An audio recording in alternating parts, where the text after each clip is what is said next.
back. So New York City, famously known as the city that never sleeps, is a dynamic metropolis teeming with life around the clock. Now, its skyline is an iconic blend of historic and modern architecture.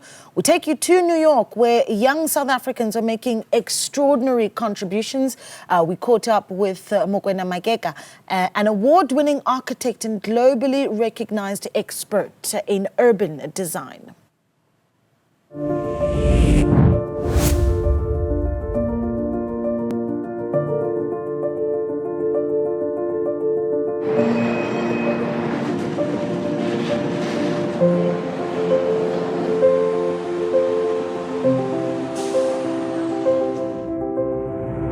New York City, the city that never sleeps.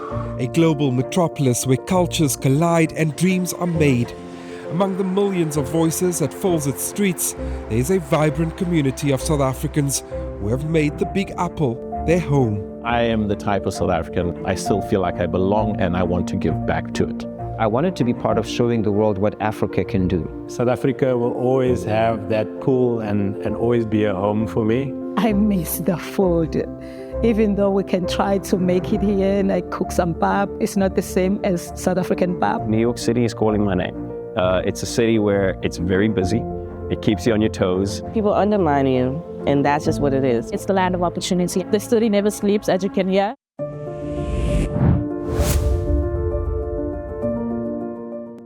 What does it mean to be a South African in a city that is so far removed from the familiar landscapes of Cape Town, Johannesburg, or Durban? What does it take to carve out a life in a city so different, yet so full of possibilities?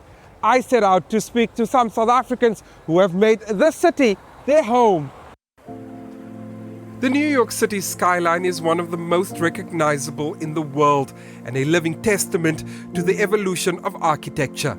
And what better city to find yourself in if you're an architect yourself? Mokena Makeka is an award-winning architect and a globally recognized expert on urban design and strategy. As a practicing architect, I've had the privilege of doing really amazing projects in South Africa. The country that I love and that has educated me and has given me so many opportunities, whether it's public infrastructure, playing a role with regards to the Institute of Architects, where I was the former president, acting as an advisor to the Minister of Housing and Human Settlements and being able to inform national policy. Now you come to a place like New York where, because of those values and let's call it attributes, you can arrive here. But it doesn't necessarily mean that you land here and now I'm now advising the mayor of New York on housing policy. It does. So in some ways you recalibrate to this different environment. But despite this being a tough city to break through in his profession, Mokena is confident he will succeed. He currently holds the position of the Special Advisor to the Vice President of Academic Affairs of the Cooper Union, one of New York's leading schools of architecture, art and engineering. I was not raised in a world where architecture was something that we knew as a course or a discipline or even a career. I remember drawing houses as a kid. I remember drawing cars as a kid. I wanted to be an aeronautical engineer. That actually was my first passion. I stumbled upon architecture through a very vivid argument with somebody on a plane who basically dared me to study architecture, and I found this whole other world. Now, architecture I think is interesting because it marries both sides of my mind, the artistic mind and the technical mind. You know, I love physics, I love maths. I love also the philosophy of quantum mechanics. I also love art. I love, and it's the one discipline where you bring all of these things together.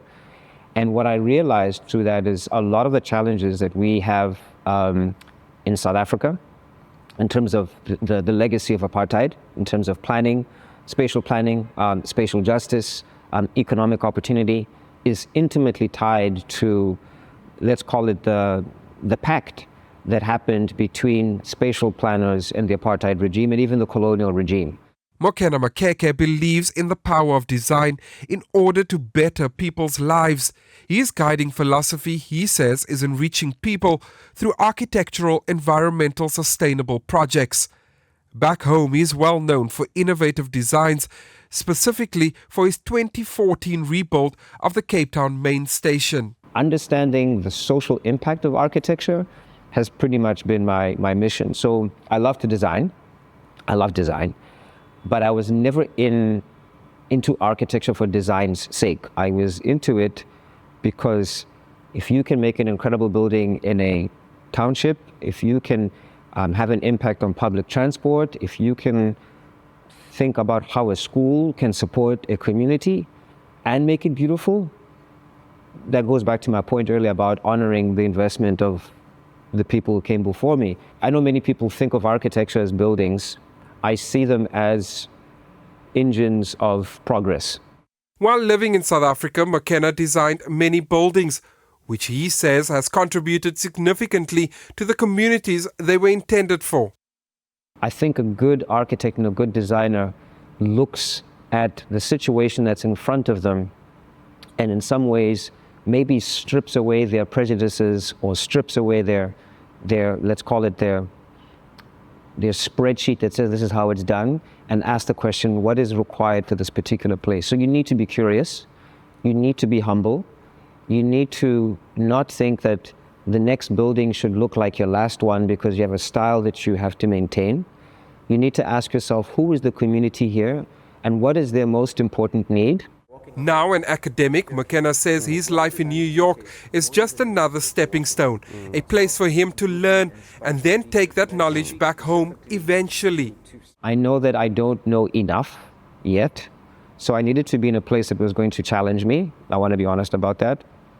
I had reached a certain comfort zone back home. I'd even say maybe even a bit of a ceiling in terms of what I was able to achieve, because in many respects, South Africa is a place of exceptional opportunity.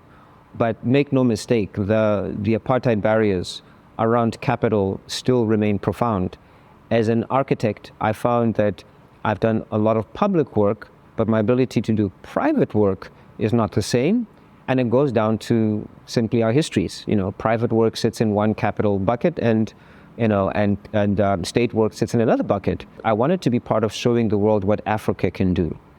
That's always been so important to me because changing narratives is so important. New York demands that you adapt quickly or risk being left behind. It's a place of contradictions. It promises opportunity, but also demands a sacrifice. Some say it'll never really be home.